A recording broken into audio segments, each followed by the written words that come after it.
I just fix your hair? Sorry. Oh my God, yes, thank you. Sorry. Thank you so much. Oh, I really appreciate. I hate when people don't help you with that sort of thing and say that you've shit on your face or something. You do have shit on your face, but I was just worried about your hair.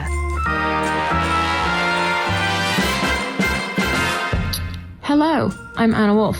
I'm the host of How to Get Wet When You're Dry, a podcast about love and lust. Pretty much everyone who's come on the show has shat themselves. Love and lust without the liquor. A bit of sugar, a bit of carb, like, I'm currently getting ready to go interview Jameela Jamil, which is exciting, fabulous, marvelous, spectacular. Ollie. I mean, God fucking speed, right? I have an entire room in my home that is dedicated to snacks. That's wonderful. It's called a pantry. I'm sure that we're going to have a really great chat. And you must be so sick of me, Ollie. You must be so unbelievably...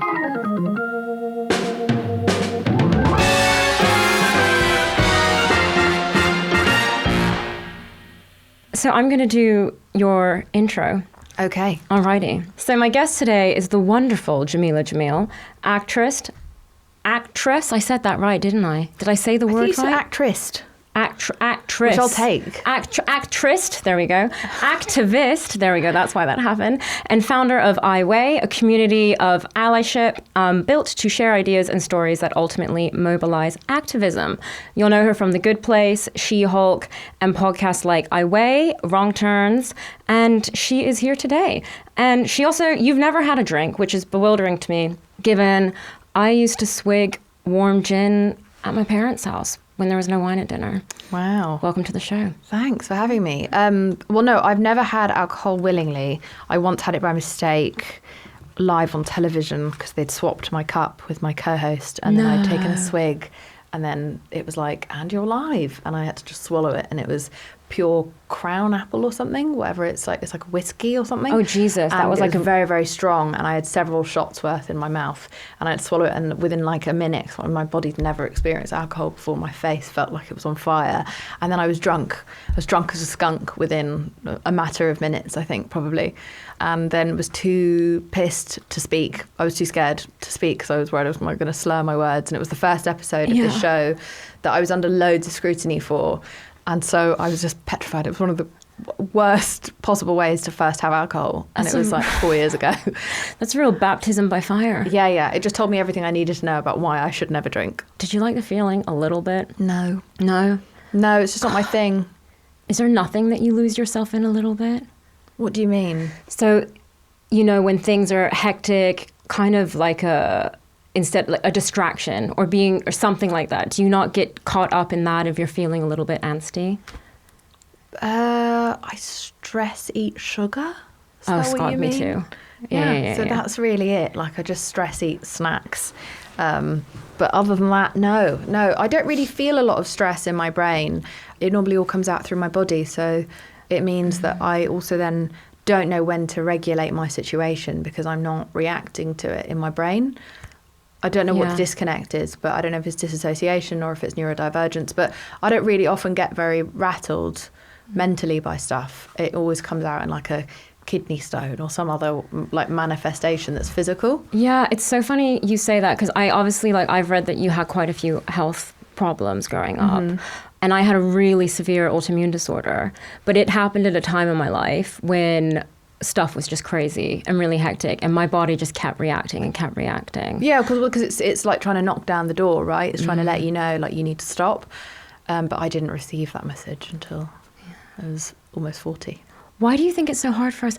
I think it's also personally, as women, we're kind of told to just get on with it a little bit. And we're just kind of used to sucking things up and not listening. Well, any vulnerability has been weaponized against us to prove why we shouldn't have any kind of autonomy or power or control of our own lives. And so I think that, you know, up until recently, we weren't even having the period conversation amongst each other.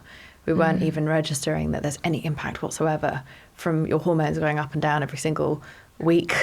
So I think we've had to practice and perform stoicism to not allow any room to be given to say we are too vulnerable in any way to govern our own lives. Do you find it hard to be? This is such a big, hefty question to be going in with already. But do you find it hard to be vulnerable? Because I think I still struggle with it a little bit. No, I think if anything, my problem is I'm too vulnerable, too much, too publicly, and so I think people don't know what that is and they don't know what to do with it, and then they presume it's a performance of vulnerability. But I'm just a deeply sincere person who is very fallible, and I'm very open about that fallibility. But the only reason that I would ever think to not disclose information is just because of how it gets weaponized by patriarchal media. But still, I can't help myself, because I would much rather be the person that I needed when I was 12. I didn't have public figures to look up to. I certainly didn't have women who were imperfect to look up to prove that after you fuck up, life carries on and things keep moving. And so I think I felt very passionate about letting people know that there is life after the death of your reputation. This is also why I'm so happy to be speaking to you, because a big thing with getting sober is you fuck up and then you just have to get back up again. And, I had people in my life, for instance, that I felt like didn't really see me because I was behaving in a way that wasn't really me. But then you get sober and all of a sudden you just gotta do everything fresh and handle being this new person. Well, you also have to meet yourself, don't you? Oh yeah, I had to meet myself. Yeah. I had to meet myself hard. If you saw me 4 years ago, this would have been a real different interview. Sure, it would have still been fun. But I do know what you mean. I think because I've never been a drinker, I've never drunk alcohol, I think I had no choice but to meet myself as a teenager and figure out who I am. And I'm so comfortable in my own skin and have been for such a long time that people presume I'm drunk anyway. In fact, I think most of my social media people presume I wish I'd been drunk so that I could excuse it. But that was just me. That was me. I was raw dogging. Just fucking raw dogging it. With my brain. Yeah.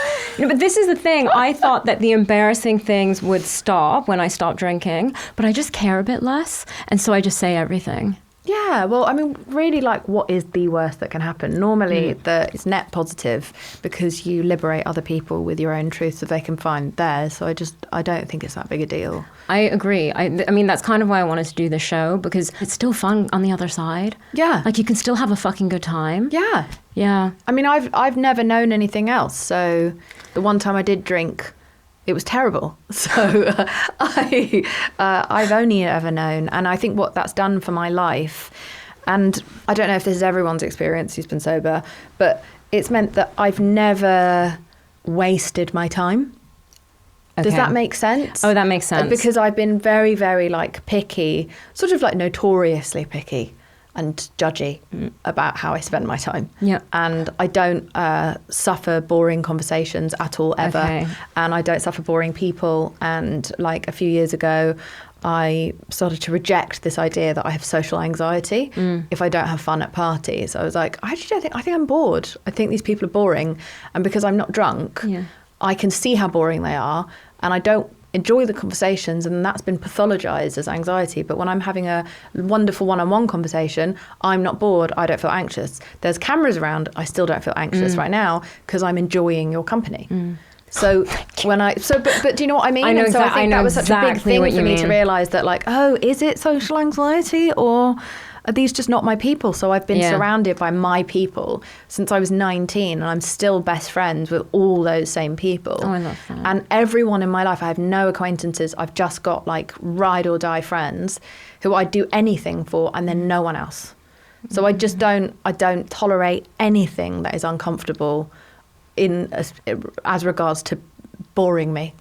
Oh my God, no. Okay, so I have so many questions on this, because I have found in recent years that now most of my girlfriends are sober women who have been through the ringer. Yeah. And I'm talking, we've all shat ourselves. Pretty much everyone who's come on the show has shat themselves, and as adults. And we just say whatever we think all of the time. I feel like once you have gone through the fiery depths of hell like we have, you just don't care what you say. No, but also we're all getting older. And so that's the gift of getting older, is that you start to realize who you are, what you want, what you like, what you don't like. And that's, I think, the threat of older women. We're told that we lose our value, but actually we know our value. You know, I think it's very revealing when someone feels threatened by a woman who's in control of her own life. It means you don't feel in control of your own life, or that someone else being in control of their life in some way could sway or threaten you. It just means that you're not fully formed as an adult. My boyfriend has been with me for 11 years. I'm a very, you know, outspoken, strong-minded, stubborn woman, and he's never had a problem with that, and it's never threatened his manliness because he's so manly that I can't even penetrate it.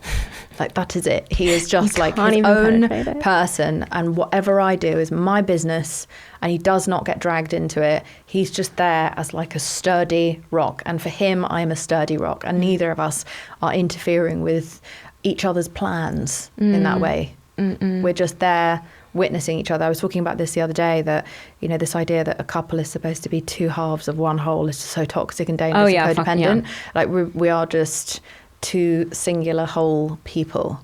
Unfortunately, when I said that in like the Times of the Guardian, they wrote HOLE. It was like me and my boyfriend are two holes. And I was like, that is very explicit and not at all what I was trying to say. And I would have thought someone who's a professional journalist would infer such a thing. Okay, well, look, you heard it here. She meant holes. Yeah, with a W. With a W. Yeah. Well, you know what? One man's soul is another man's sugar. You know what I'm saying? But I haven't even dated anyone that I didn't like because I'm sober. Okay, was there never actually different question? What do you say? Let's say you're on a really boring date. Yeah. How do you get out of it? I've never been on a boring date. Okay, how the fuck does that happen? Because I've never done dating apps. Oh, well, I mean, when I did, it was like an experiment for 11 days for Cosmo. Okay. But I've been with my boyfriend since before dating apps, like since the beginning of Tinder. Okay. So I think that's probably why. So it's not like I'm so smug. It's just that I was out there in the wild. So like getting a sort of like smell and resonance of someone, you know, and so it's like I can sense a pheromonal connection. And it's just either there or it's not there. And they're either funny or they're not funny. And if they're not funny immediately, I cannot be bothered. Yeah. Because that would be a waste of my time. And I can't think of anything that's more of a sacrilege than voluntarily wasting your time. If I were to be on a date with someone who I found boring, I would just say, I don't feel a connection between us. And I don't know if that's pheromones or whatever, but I don't think this is a good use of our time. And thank you so much. And then I would pay my half and then I would leave. I love that you bought in the pheromones. I think it's really important. And that way it takes the personal out of it, because someone can be perfect on paper, but they just don't have that connection. There's a spark that is happening that we are not physically cognizant of. Yeah. And I take that very, very seriously. And it's why I haven't had very much bad sex in my life, because I'm only sleeping with people that I have a good pheromonal connection with. See, this is the thing. Even though you don't drink, but you're not, I mean, I assume, you know, you're not in massive alky like me. You have that thing, which we have when we get sober, which is all of a sudden you are dating people who you're into, and you're sleeping with people who you want to be sleeping with. But you've always had that. That's crazy. I can't believe it. Well, it was an accident. It was just a happy accident. Yeah. I just missed the years of everyone partying, and by the time I came out, I was already sober, you know, and so I'd already found myself at 19, and so I didn't see the point. I didn't feel nervous. I didn't feel too embarrassed to dance badly. I didn't feel embarrassed of my personality. I knew I was embarrassing, and I knew that was kind of my thing. So if anything, you know, I think also I'm a really clumsy person, and I don't think I should not be sober, because I fall over so much without any alcohol that I think myself and many others would be dead if I was drinking. Do you think you'd be a liability drunk? Totally. Yeah. Totally. Also, and not to make it suddenly very, very serious and dark, but I just think men are too scary to drink around. Like, fundamentally, there are obviously lovely men in this world who would be safe to have a drink in front of, but the problem is that you don't know which one isn't. And I've had my drink spiked twice by people who didn't know I was drinking a soft drink. So I was immediately able to know I'd been spiked. But if I'd been drinking, I wouldn't have known I was spiked, and I wouldn't have been able to maybe save my own life. And so that is part of it. And it's so sad that is a part of our culture that is so normalised, where now to the point where we're wise to them spiking our drinks. They're now just injecting us when we're out. Oh, it's fucking, that's terrifying. That it's festival so scary. where all those girls just got injected with Rohypnol because they were covering their drinks and they had drink covers. Like the fact that we have to take out drink covers with us on dates or to bars. And I think that it's a really important conversation to be able to have. And weirdly, like when a woman does drink on a night out, that's treated in some way as though she's endangered herself. Yeah. Rather than having the bigger conversation of why are so many men so fucking dangerous? Yeah, why is this happening in the first place? I would be too afraid to be inebriated because I wouldn't have all my wits about me, because being a woman just means being hyper aware all of the time from the minute you wake up to the minute you go to sleep. How did you react when you had your drink spiked? Because I had it before also, but I was drunk and I just don't remember a thing. The first time I don't remember anything, and I was woken up by the bar staff at 3 in the morning when the party had ended, and thankfully I was in a much heavier body at the time, so I was unable to be lifted and carried away. That's a whole other story. I was also in a heavier body. No, but that's why when they're like, stay skinny, stay safe on TikTok, I'm on Skinny Talk, I'm like, no, stay sturdy, stay safe. I now want to be as heavy as possible so that a man cannot lift me and carry me away. So I was exactly at the bar where I had been, and I'd just been drugged and then left. The second time I was at Glastonbury in 2010, and I was with my best friend, and she was drinking, but not so much that she couldn't respond to me when I grabbed her in the middle of a show, and I had my soft drink just like out in one of those big festival cups, so it's very easy to drop something into, and I just had some of it, and then I grabbed her immediately, and I was like, something's wrong. I was like, my mind is like everything's spinning, you have to get me out of here.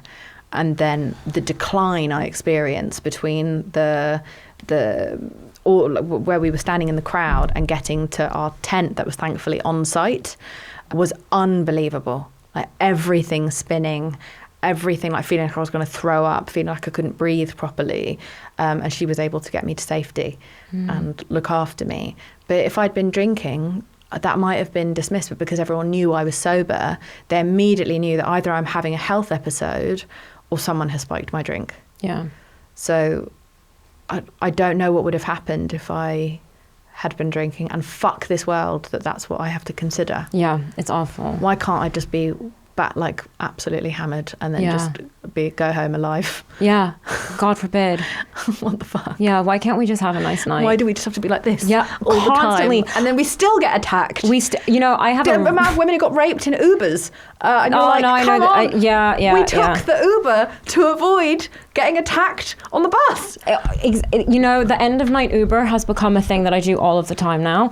And I mean, I'm not going clubbing. I've learned how to check from the outside of a door if the child lock is on. Yeah. Like the amount of things that I know that I shouldn't need to know, I shouldn't need to think about. No. I don't keep my headphones in. I've got one headphone out. Like I'm texting. Like the other day I was in a car that had been arranged for me by an event I was going to. And they called me and they were like, are you here already? And I was like, no. And they were like, oh, it says drive completed. Oh, no. So I asked the guy, I was like, sorry, they've told me that it says the drive's completed, but we've only just taken off 5 minutes ago, not 30 minutes ago. He was like, oh, yeah, I said drive completed. He was like, I didn't realize you were being tracked. Now, I don't know what he meant by that or what his intentions were. But Jesus, the way my heart fell out of my vagina. What a terrifying scenario to be in, which is that it's possible that he didn't want me to be tracked. I don't know. I'll never know. But once he knew I was being tracked, I fucking got to my destination. Yeah. But that is just, it makes you want to drink. Like, I literally have to play dodge the fucking people when I'm walking home at night now. Like, I'll hide behind a car. Ran across the road and just barged into me for no reason. Do you know about this new trend? No. Where men in cities are just like walking diagonally to just barge a woman. I'll fucking knock you out. I swear to God, if someone does that to me, hell hath no fury like a woman in recovery. Totally. Yeah. I am clinically weak. So I would maybe ruin his day or his hair at worst, but I don't have much of a chance. Like I'm trying to learn self-defense classes at the moment. Oh, I've just done this. Yeah. Yeah, the good old, you know what that is? Very good. Yeah, the up the nose. Very good. Yeah. And also going for the throat like that rather than with your fist, because they can then close their chin down. So you have to go into it like that. Okay. We need to all become killers. Yeah. Like, not to kill, just to know that you can, because the security, even since I did Marvel and I learned how to fight for 6 months, it has changed my gait and the way that I carry myself, because I know enough to get away. Yeah, I could fucking kick someone's ass. I almost got kidnapped in a taxi a year ago. Ugh. And I had to get out of the front of the car. I get, I'm afraid all the time in a cab. Yeah, me too. I'm afraid all the time. I'm just afraid all the time. Yeah, and you know what? And you know what we thought would happen is that you get older and people will get less interested in you, because that's what we were always threatened with, right? Yes, all of the time. Yeah. I was saying earlier to your producer that like I was like 9, being catcalled by grown men on a construction site and being told by an older woman that I'll miss that one day and not to be upset now. But then you read about the Giselle Pellico case. She was like 80. You're like, there's no sell-by date for this shit. There's no expiry date. You can't be. What do you mean getting attacked in your 80s? What do you mean old women being attacked in old people's homes? Yeah. And so, yeah. So basically, we're going to be scared. But honestly, like, I don't think I put 2 and 2 together fully until I was on this podcast about how much I fear being drunk because of men. Thank you for saying that, because I do think that this is a conversation that needs to be had, because a lot of, like rape or abuse happened when I was drinking. And for many, but it's, sadly, and like it's not the tendency uncommon. is to self-blame and be like, I wish I hadn't had anything to drink. Oh, yeah. But the blame should always be on the perpetrator. It's like saying to children, oh, well, we shouldn't have to tell children not to accept candy from a stranger because the stranger just shouldn't molest and kidnap. How about don't be a pervert? We have to warn them. It's so unfair. It makes me so angry. And this anger, especially when getting sober and processing everything, made dating difficult for me at first because I was just so fucking angry. But with the not drinking and the fear of men, is that something that you just remember always feeling? Or is that something that you I've been afraid of men since I was a child. Yeah. Yeah. With good reason, because I've just, like, any time I relaxed, I was given another reason to be scared. And that was always sober, and that was me as a small child, by grown men. So I've been looking over my shoulder since I was a single-digit child when I walked down the street, and that is just part of our lives that we have to live with, and we're just told to accept it. And then they wonder why we're starting to push them away, and I'm sad for them that we are, because I know so many amazing men who get lumped in with all of this. But I started this conversation on TikTok that I didn't expect to carry, but it did, which is that when we hear the statistic, when men hear the statistic, 1 in 3 women will be assaulted in her lifetime, they're just thinking about 3 women. Yeah. Let's zoom out for a second and think about how many that is. It's almost over 1 billion, if not literally over 1 billion, because women rarely report how often they've been molested. So we don't actually even know what the number is. It's very likely to be much higher than 1 in 3. So it's over 1 billion, which means it must have been hundreds of millions of men who committed that. That's too many people for us to know when we're safe. That's not the same as saying there was a terrorist attack and a few hundred people were killed, and now we have to hate everyone of that race or fear everyone of that race or that religion or background. This is over 1 billion. It's crazy. People have been killed. Yeah. So how could we not be afraid? Is it sensible to not be afraid? Yeah. Is it only sensible to be afraid? And so I'm sure I would have had loads of fun drinking, but I never felt safe enough to do so. I can't remember the author, but the book is called King Kong Theory, and there's a bit in it where she says you always hear women questioning if they've been raped. You never really hear men saying, I wonder if I raped. And that for me was just, wow, I don't know. It's at least now they're building robots with a resist feature so that they can simulate rape. Are you serious? Wait, so in what capacity are those going to be? They're AI-generated robots. Yes. A humanoid robot that has a resist function so that when you're having sex with it, it can fight back, and then you can simulate overpowering it and raping it. What the fuck? Yeah. It wasn't women who that was designed for. So weird. That's so strange. I wouldn't have expected that. It's so funny. It also wasn't women that child sex robots were created for. And again, this isn't an attack on men, but it's saying, hey guys, those of you who don't stand with that are going to have to do a better job at loudly standing with us so that we can identify you. Because sadly, there is no rapist sign above everyone's head or nonce sign above people's heads or on their forehead. So we have to deduce it, and so you have to loudly stand out. Fucking terrifying. I feel like there's more of a divide kind of forming in a lot of ways right now. There is. I mean, there totally is. There's lots of reasons for that. And it makes me really sad. Yeah, like I said, lots of my best friends are men. I'm in a relationship with a man who I love and trust completely. I know it's not everyone, but there's just too many to know. And so I really sympathise with every woman out there. And by the way, men get hurt in higher numbers by other men. They're the ones being the most literally harmed by patriarchy. They're molested at higher numbers than us. And if you think we're underreporting, I can't tell you how much men and boys are underreporting. Like the Catholic Church was largely targeting little boys. In jail, all of the violence, all of the violent crime that happens. The difference between the two is that men put themselves in more dangerous positions than women do. Women are harmed at these numbers while taking so many precautions to be safe, whereas men are often more likely to be in a dangerous situation or in some sort of violent altercation for them to get hurt, or in prison where they have put themselves, whereas women are just in their kitchen.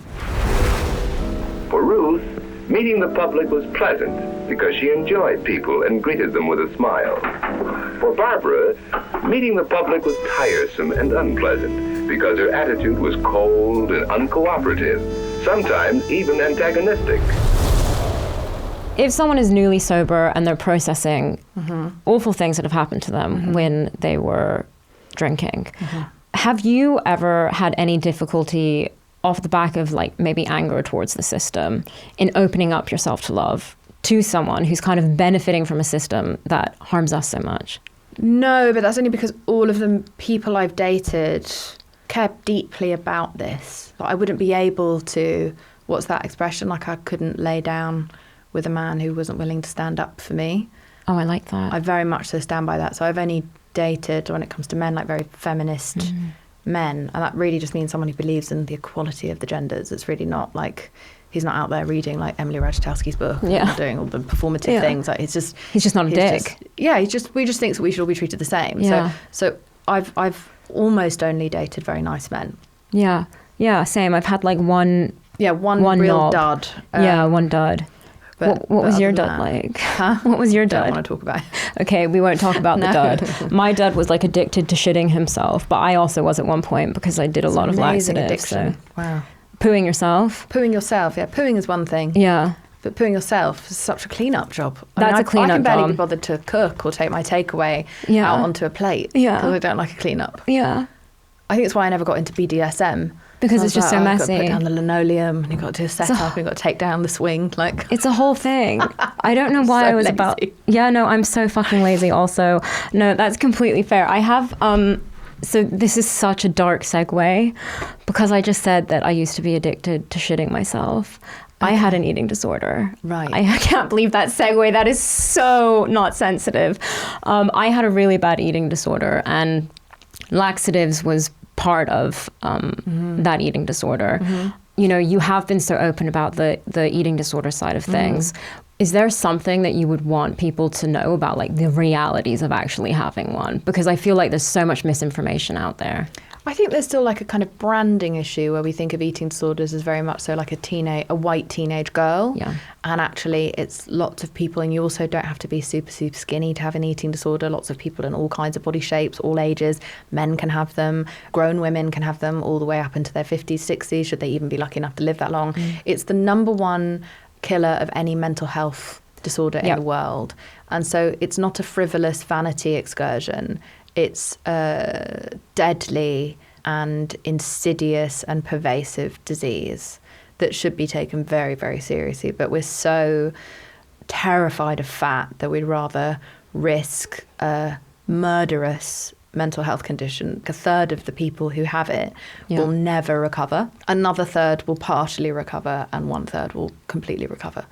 I'm very, very lucky to be in that third, but the 66% of people who will never know what recovery or like basic sanity feels. I think there was something like women spend decades of their life thinking about their weight. Oh, it makes me so upset. Decades. Yeah, I mean, I'm not surprised. Like, I'm thankfully also in that percent, and so I'm so grateful that I recovered from it. But it's so insidious, and it stole my life for a long time. The addiction crossover is really interesting because it's almost like I'm super ignorant, but it's almost like a clash of wanting to be very in control and then very out of control. Because the thing, bit like purging and starving and exactly. It's the trying to control how you feel element in the drinking. Right. Do you think actually in a lot of rehabs they treat eating disorders alongside addiction. Oh, yeah. And so I didn't think I had a drinking problem until I went to rehab and realized, I'm anorexic and I'm an alcoholic. Did you find it addictive in any way? No. No? No, I was just, I don't know if addictive is the right word. I'm a very literal person. Mm-hmm. So I wouldn't say it was addictive, maybe more compulsive. Yeah. And I think there's a nuanced difference between the two. I mean, I didn't feel like I was allowed to stop. I wanted to eat. I just didn't think I was allowed to eat. I didn't think I was allowed to be in a bigger body. But I think, I was a 90s kid. So I grew up with size 0. No one really felt like they were allowed to be in a big body. And if they were in a bigger body, they felt like they were living outside of the system of normality or social acceptance. So I think I just always felt like, oh God, another fucking day. I've got to hunger my way through this day. Yeah. And so every day was just to be survived. I don't think I actually enjoyed it. I don't think I took much pleasure. I enjoyed a pat on the back, a good girl, from stylists or people at work being like, oh, you've lost a lot of weight. And that always meant a compliment. Yeah. So no, I don't think I found it addictive. I think I just found it it was like a hamster wheel I couldn't get off of. So, I think I didn't, because I didn't feel like I was allowed to. Yeah, I think it's similar with drinking, and it's the solution becomes the problem. Right, yeah. In a way. And I think that's very much how it felt for me. But did it get in the way of your life romantically speaking also? Yeah. Well, because I was too tired to shag. Yeah, fucking hell, me too. It's the irony of thinking that I'll be more shaggable if I'm skeletal and then just being too tired to shag. It was just so funny to me. Even in the moment, I could see the irony of just being like, not tonight, darling. And I'm only 24. Yeah, God.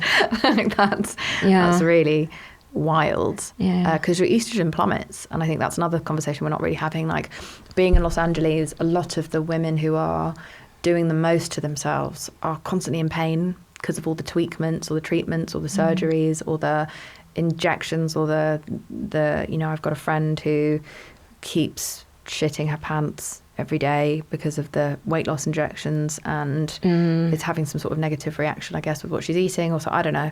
But like, there's so much that happens, and the exhaustion of maintenance and how much of your day that consumes, that a lot of them just want to fucking go home and be left alone. Yeah. And the irony of doing that, because they didn't think they were allowed to have love if they were not in this like AI level perfect body, whereas now they just don't really want to be touched, and they're sore and they're uncomfortable and they're bloated, or they're like worried they're going to shit themselves in bed. Like, it's just, there's so much happening there. Yeah. And actually the women I know having the best sex lives are often the ones who've just kind of let go, not as in like let go completely of therapy, but let go of this need to fulfill a pedophilic beauty ideal. Pedophilic beauty ideal is the perfect way to put it.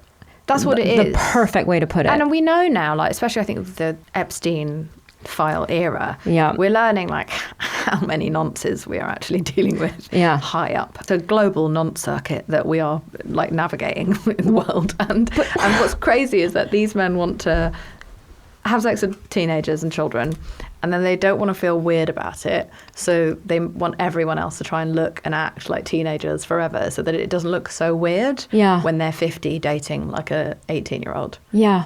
But it still looks weird. It really puts... So then all of us are supposed to just like try and look perpetually 18. It's like, I'm 40, I don't want to have filler, I don't want to have Botox, I don't want to have a facelift, I just want to be left the fuck alone. Yeah. Because if I were with someone who didn't like the look of an adult woman, then they're a bit noncy. Yeah, it's a bit noncy to me. Just essence of nonce. Yeah, I don't fancy men under the age of about 35. I literally don't. I'm like, that's a child. Me too. I really I could not imagine. Nope. And like, there's something to the fact that the men who want to date 18-year-olds or 19-year-olds or 23-year-olds, and they're like, oh, she's got such an old soul. None of them have got 19-year-old male friends. Yep. None of them have got 23-year-old male friends. All of them all only see very young women as a soulmate, but they're not hanging around with teenage boys. Like, what the fuck do you even talk about? So what do you even talk about? I'm happy to be with someone who's hasn't got a nonce bone in his body. Yeah, exactly. And he really likes the way that grown women look. And when I see the women that catch his eye, they're older than me, normally. It'll be like Julia Roberts. Yeah. Do you know what I mean? And it's like, yes. Oh no, I love that. Oh, that's such a big one for me, especially when I recovered from the eating disorder. I just got so I don't know. I really focused on the beauty ideal side of things, and it just made me really angry when I saw this stuff. But on this subject matter, do you personally hold any aesthetic expectations towards a guy? I like a beard. You like a beard? I like a beard. Yeah. Facial hair. Yeah. Because again, I want him to look like a grown adult man. Yeah. As soon as anyone looks too young, like I just like, that's it. Vagina just disappears. Yeah, it's gone. Yeah. So I like a beard, and I like someone to be clean and to not smell. But that's really it. Like, the bar is so high. I'm sapiosexual, so I'm attracted to anyone I find very funny and compelling and have a hormonal, like a pheromonal reaction to. So I don't really have a type or a gender or anything that I am especially attracted to. It really is just the person. And then from there, I become physically interested. I've never, ever seen anyone ever and been like, wow, ever. Really? Ever. I literally don't even know what that is. And I would love to know what that's like. I would love to know what it's like to see someone and be like, fucking yeah. Oh, it gets in the way of life, I'll tell you that much for free. It has never happened. I've never checked anyone out purely from just the physical. It has to be psychological or intellectual or something. I don't know what's wrong with me. No, look, I like to say that I'm the same, but like it's more that my vagina disappears after I speak to them and realize that they don't hit the good spots in my brain. Right. So you wanna, you have a come down. I get disappointed. Oh, that's a shame. Which is really perfect. So obviously beauty standards, they evolve. The whole point of it is also just, look desirable, stay quiet, pay up. That's essentially a huge part of it. I think stay quiet is the biggest thing, is just keep people trapped in constant distraction. And we do that in every area of society. You distract the working class with migrants or minorities so that they don't have to look up at the unbelievable wealth hoarding at the top. With women, it's like, don't worry about abortion rights. What about those wrinkles in the middle of your forehead? You need to go laser your bum. What about that skin that's up here in your armpit, which we're now naming the armpit vagina? Is that a thing? Yeah. Then they were like, don't have a labia, and now they are saying, actually do have a labia, and now there's filler for your labia to make your labia puffy. Like, they want us to lips. not have any, they want our tits to grow but not to have any stretch marks. Yeah. They want us to have an arse but no thighs. Like, big boobs but skinny arms, which is unbelievably rare, if not nearly impossible. So we have to look young forever, but we mustn't have a gaunt face because that would look old. We have to have a young, youthful cherub face, but still somehow have perfect cheekbones. It's chaos, and it is perfectly, it is not accidental chaos, it is well constructed chaos to keep us constantly distracted, which works.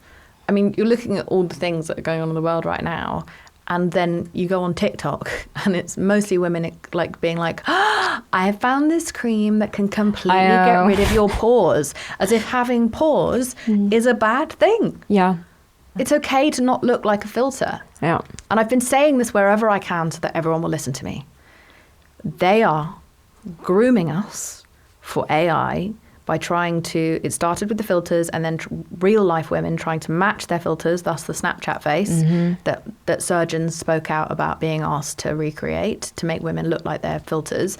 It's so that we will eventually become so lineless and smooth and perfect and ageless and expressionless that it will be easier to fake a real human with AI because you won't be able to tell the difference. God, I hate the world sometimes.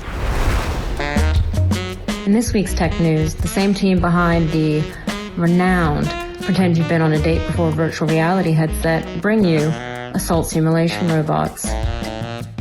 Thank you so much, Men Who've Never Been Loved Before, Incorporated.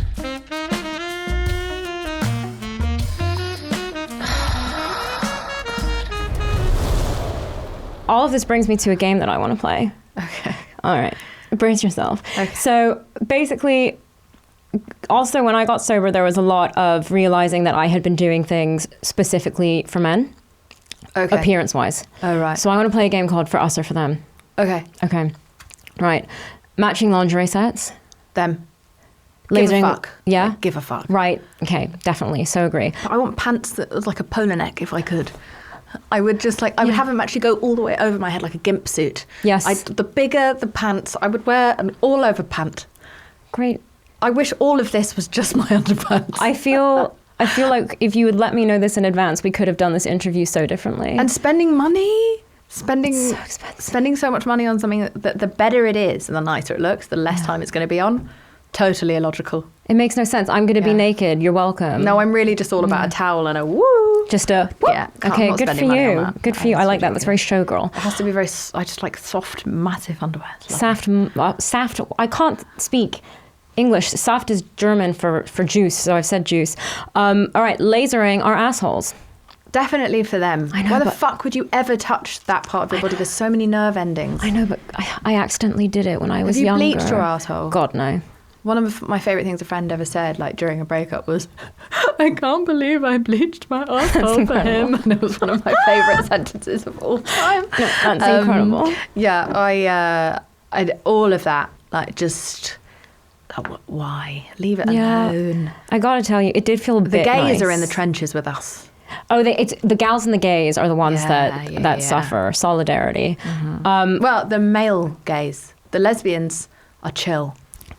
Yes. And they're so much happier than everyone else. That's why people gang up against them. But Yes. lesbians are the most healthy-minded women. I know that there's more violence between their relationships. I know that there are problems within their community. I know there can be violence in their community. But every lesbian I know is happier than any straight man or straight woman or bi person that I know in general. Not to say they can't have problems because society has shunned them, but more balanced, more sane, free to feel funnier, free to be more opinionated. Love a lesbian. Yeah, also they're like the ultimate rejectors of the straight male gaze. Totally, and which they're is- not designing their aesthetic Yeah. towards a male lens, which means more comfort. Yeah. Comfortable shoes, comfortable trousers, shorter nails. shorter nails, less corsets. Yeah. Like, lovely. Less Botox, less like Yeah. just more pro-aging, greying, comfortable. Lovely. So I'll do one more. Mm-hmm. Gym leggings with the bum crack scene. What, where it looks like you've got like a hungry asshole. Yeah. And it's like It makes Like your a butt hungry look hippo. ravenous.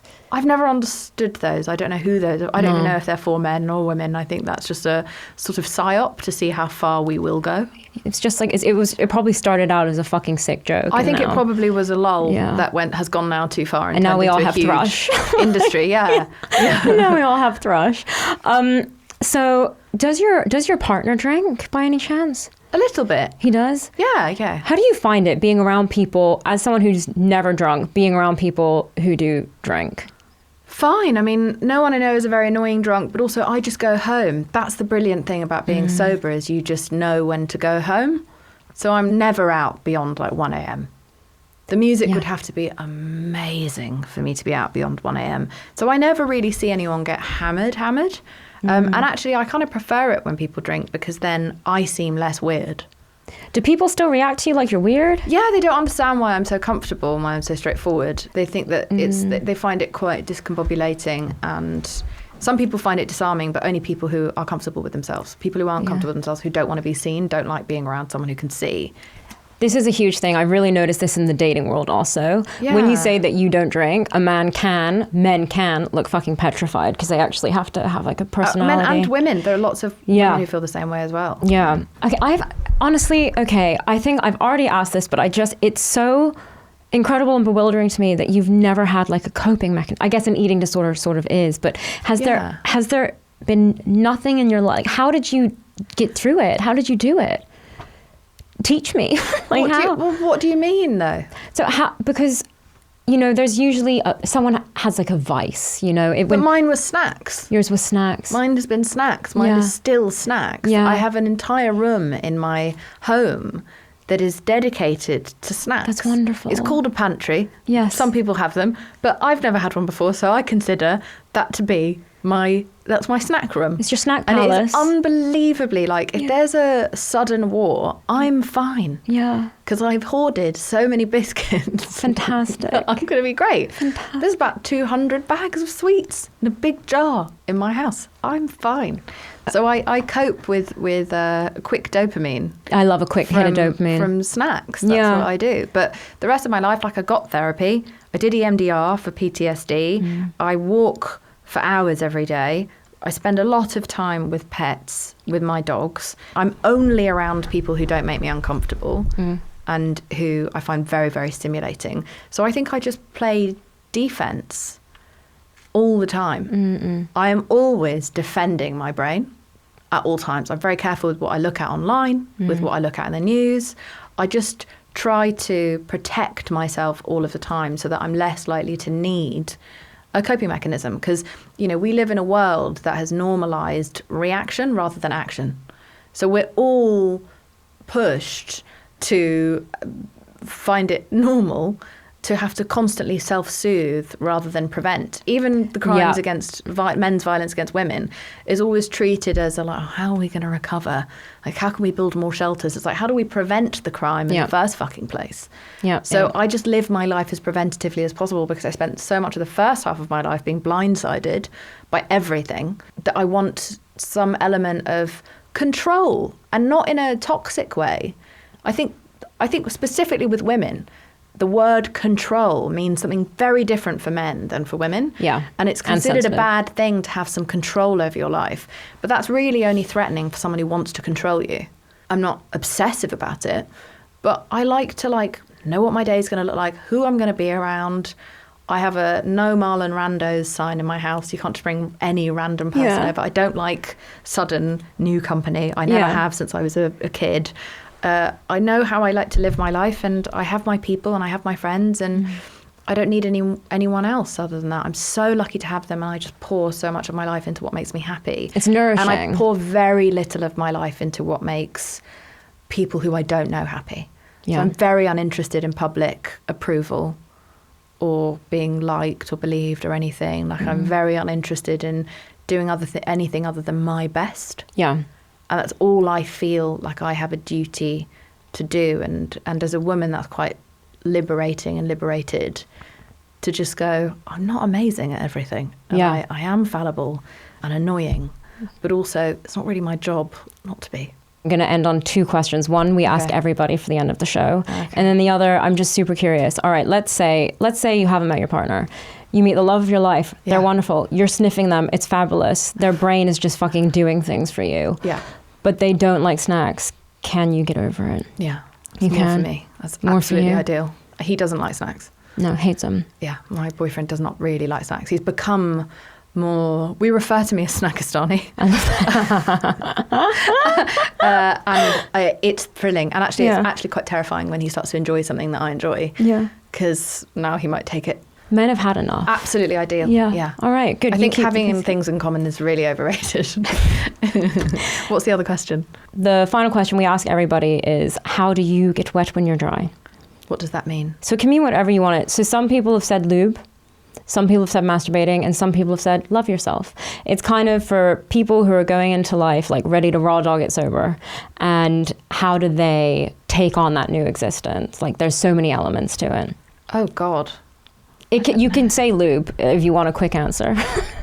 No, I know, but a bit like what I was saying to you earlier, and I really can't stress this enough, that the point of life is pleasure. And religion came along, which is a relatively modern construct within like civilization.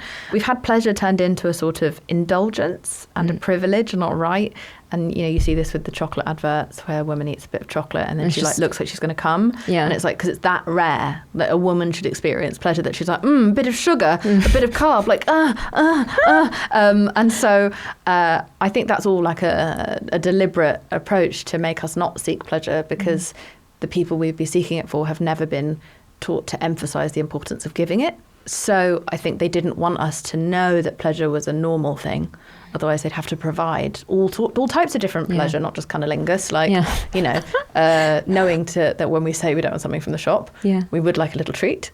That is a major one. That just needs to be a fucking given. When we say protect me, we don't mean protect just my body. We mean protect my peace. I'll protect yours.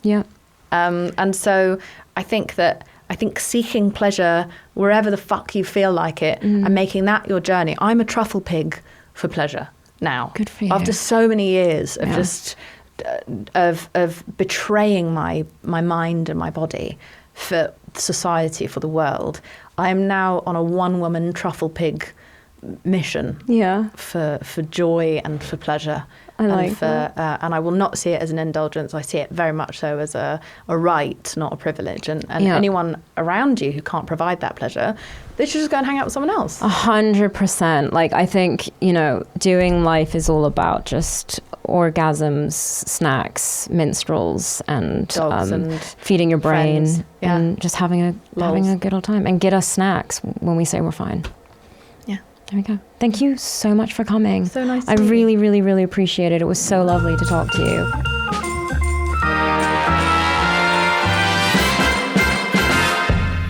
That was the episode with Jameela Jamil.